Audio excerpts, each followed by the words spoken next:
we have something very interesting for you right now. We have Erika Olson, who is the Deputy Assistant Secretary in charge of Eurasian affairs, including Greece.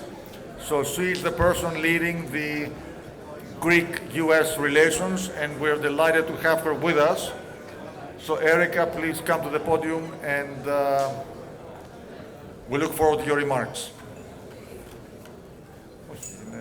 Erika also. So Erika, the floor is yours.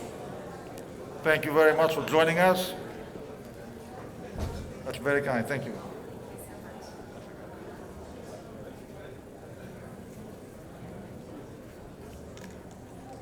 Hello, everyone. It's my honor to be here with you all today, especially after such an interesting panel.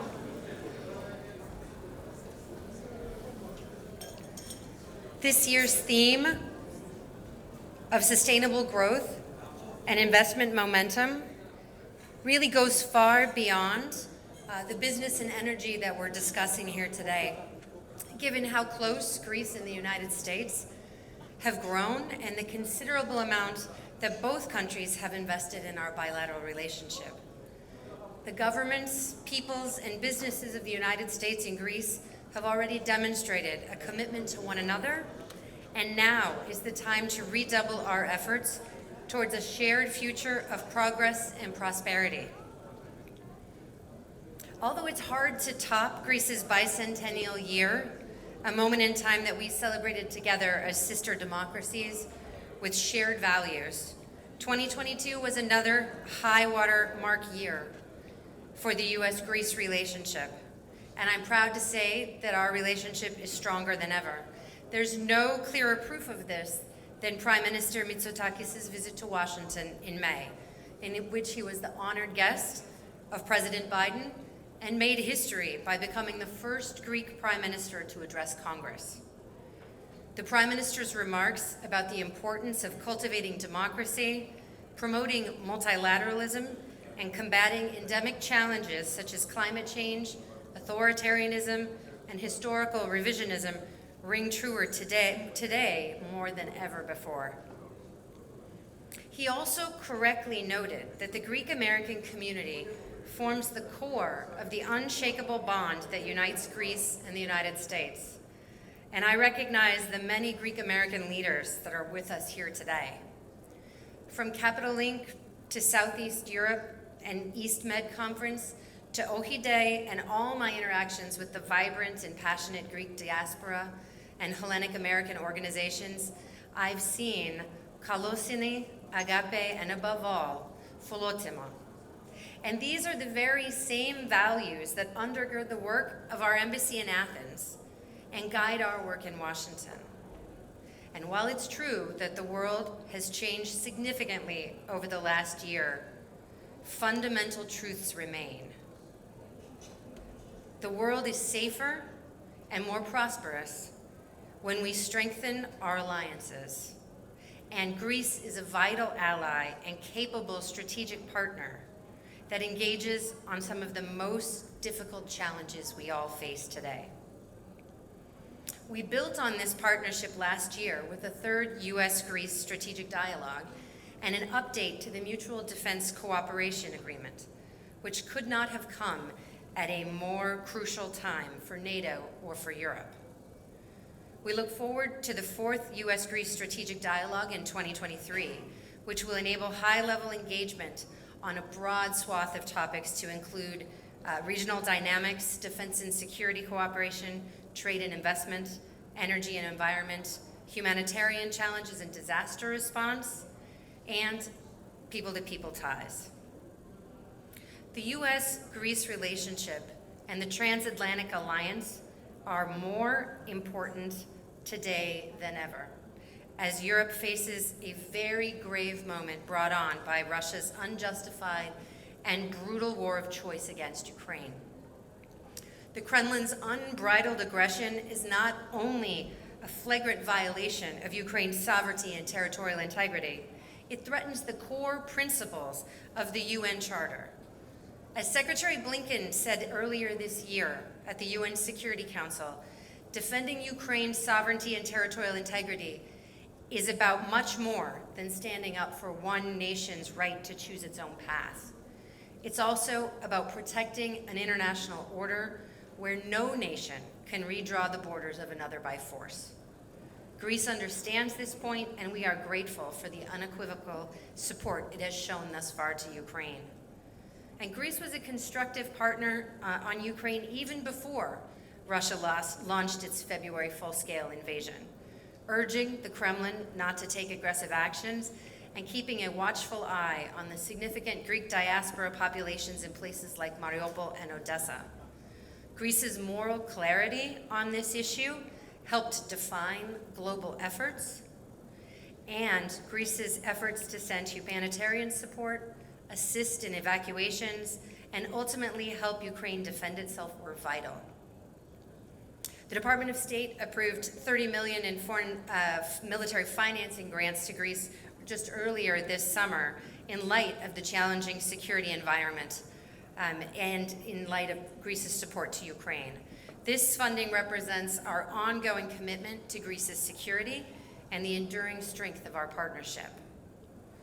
I'd be remiss not to also mention the growing significance of the port of Alexandroupoli in Greece's north. I know today we'll talk a lot about Alexandroupoli and its role when it comes to energy, but it has also provided a vital entry point into Eastern Europe and the Black Sea region for the alliance. We saw a record-breaking amount of NATO military equipment and vehicles pass through the port earlier this year, and hope that the port will continue to be utilized for military exercises such as Defender Europe and Atlantic Resolve to help make us all safer. Alexandroupoli is key for alliance efforts to mitigate further Russian aggression. Russia's actions have reverberated well beyond Ukraine and even Europe. The Kremlin's weaponization of energy resources and blockage of Ukrainian grain and food exports have resulted in an energy and food crisis that targets the world's most vulnerable populations. The United States, none of us can tackle this problem alone. And we value joint efforts with countries such as Greece to alleviate the suffering that's been caused by Russia's unconscionable actions. With our partners and allies, together, we must shoulder the burden of the difficulties that lay ahead. Greece will have an important part to play in these efforts. Given Greece's geographic position, the global significance of the Greek maritime and shipping industry, and the prescient vision of the Greek government, I know that Greece will continue to step up and demonstrate its leadership on the world stage. Against the backdrop of Putin's unjustified and brutal war in Ukraine, Greece continues to show regional leadership in promoting stability and prosperity in the Western Balkans and the Eastern Mediterranean. In Greece and the Balkans, this has meant expanding implementation of the crucial 2018 PRESPA agreement. This year, we saw the first intergovernmental conferences for the EU accession of Albania and North Macedonia, a milestone which Greece played a critical role in, and one that stands to fundamentally strengthen the transatlantic community.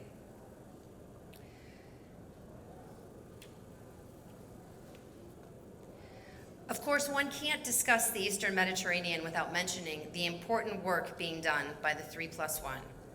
We continue to support the growing cooperation among Greece, the Republic of Cyprus, and Israel, particularly on energy security and renewable energy, protecting critical infrastructure, and advancing our shared climate goals. The virtual ministerial between Secretary Blinken and his 3+1 counterparts in May underscored the significance of intensifying this cooperation, and we were honored to host working groups on green energy and welcome working groups organized by Greece, Cyprus, and Israel on energy infrastructure, climate change, and cybersecurity earlier this year. We hope to continue this momentum through the 3+1 Interparliamentary Group and a US-hosted working group on renewable energy. Of course, at a time of global uncertainty, stability in the Eastern Mediterranean is essential for the security and prosperity of all the countries of the region, and the United States believes that dialogue is more important than ever, and we support high-level engagement like the meeting we saw between the Greek and Turkish defense ministers in October. As we enter what will undoubtedly be a difficult winter for Europe and the world, Greece serves as a beacon for promoting energy security and diversification. As noted in earlier discussions today, Greece is already well ahead of the curve in terms of diversifying its energy sources and building up its renewable and green energy. The Trans-Adriatic Pipeline and the Revutauza LNG terminal have been absolutely essential in this process and will play a key role for that development even beyond Greece. We commend Greece on the serious progress it has made, not only in promoting regional energy integration, but in helping to break Gazprom's malicious monopoly on Europe. The pipeline completion and the completion and operationalization of the interconnector Greece-Bulgaria in October was a significant success, and that pipeline has the potential to transport 5 billion cubic meters of Azeri gas to Bulgaria and potentially other countries in the region, including Serbia, North Macedonia, and Romania, who find themselves largely dependent on Russia. We welcomed the launch of the floating storage regasification unit in Alexandroupoli earlier this year and look forward to it becoming fully operational by the end of 2023. It will further strengthen regional energy security and expand market access, including for US LNG exports to Greece and beyond. The FSRU is testament to translating diplomatic and political vision into practical investment, and we're proud that the US government was able to play a role in making this progress. In addition to these projects, we continue to scan the horizon for other opportunities for investment that may boost Greece's energy security and energy diversification, such as the development of the port of Kavala and the revitalization of the Elefsina shipyards. We also remain committed to tangible projects that physically interconnect East Med energy to Europe through clean energy technologies. We welcome the abundance of proposed electrical interconnector projects, which would link vital energy markets and help Greece and its regional partners advance its clean energy transition. Now is the time for Greece and its partners to make bold and prudent decisions on these projects, and the United States helps to play a role in that transition. Greece demonstrated again this year that protecting energy security does not have to come at the expense of advancing clean energy goals. The United States applauded Greece's leadership role at COP27 in November, in which it committed to the Green Shipping Challenge, aimed at reducing greenhouse gas emissions from the global shipping sector. At COP27, Greece also endorsed the Ocean Conservation Pledge, an effort that encourages countries to conserve or protect 30% of their jurisdictional ocean waters by 2030. In committing to reducing port emissions, moving to decarbonize its domestic ferry fleet, joining the Declaration on Zero Emissions Shipping by 2050, and conserving or protecting 30% of their jurisdictional ocean water, Greece has already shown that it will be a worthy host of the 9th Our Ocean Conference in 2024. With roughly 50% of its 2022 electricity demand met by renewable energy sources, Greece is paving the way of the future, and I'm proud to say that US companies such as 547 Energy and Ameresco have played a part in this energy transition. Greece's strategic vision and doggedness in implementation have created one of Europe's most dynamic economies. And as one of its closest partners, the US is here to support the drive to sustain this growth and build investment momentum. With over $6 billion of bilateral trade in goods and services between our two countries, it's clear that business is booming. Organizations such as Capital Link, the businesses represented here, and the governments of Greece and the United States play a critical role in maintaining and growing this robust economic relationship. By all accounts, 2020 appeared to be a challenging year for Greece given the situation in Europe. And yet we've seen the Greek economy grow by close to 6%, significantly outpacing the European Commission's estimate of a 3.3% growth in the EU. In the course of the last year, we've also seen credit rating agencies such as Morningstar and S&P upgrade Greece's credit rating, just one notch below investment grade, priming Greece for another great year of foreign direct investment, following 2021's record-breaking 5.3 billion euros in FDI. U.S. companies and consumers have been with Greece every step of the way through this remarkable economic revitalization. This summer, Greece demonstrated that it was open for business, and American tourists, perhaps many of you, proved that they were willing to oblige. In recent years, we've grown accustomed to big names like Amazon, Cisco, Deloitte, Ernst & Young, JP Morgan, Microsoft, and Pfizer investing in Greece. But I think it's also telling to see investment from companies like Hard Rock International, which announced its plan to build a 5-star hotel in Athens earlier this year. Investments like these are important too, as they signify Greece's legendary hospitality, its well-educated English-speaking workforce, and a world waiting to visit and do business in the Hellenic Republic. As I close, and reflected on all that has been done in the bilateral relationship and the global challenges that we all face, I want to look to the words of Pericles, himself a great builder. And one of his quotes is, "What you leave behind is not what is engraved in stone monuments, but what is woven into the lives of others." And as I look at the U.S.-Greece relationship, all of the concrete things that we have done together, I think what is most fundamental and important are those ties between Greek and American communities and businesses.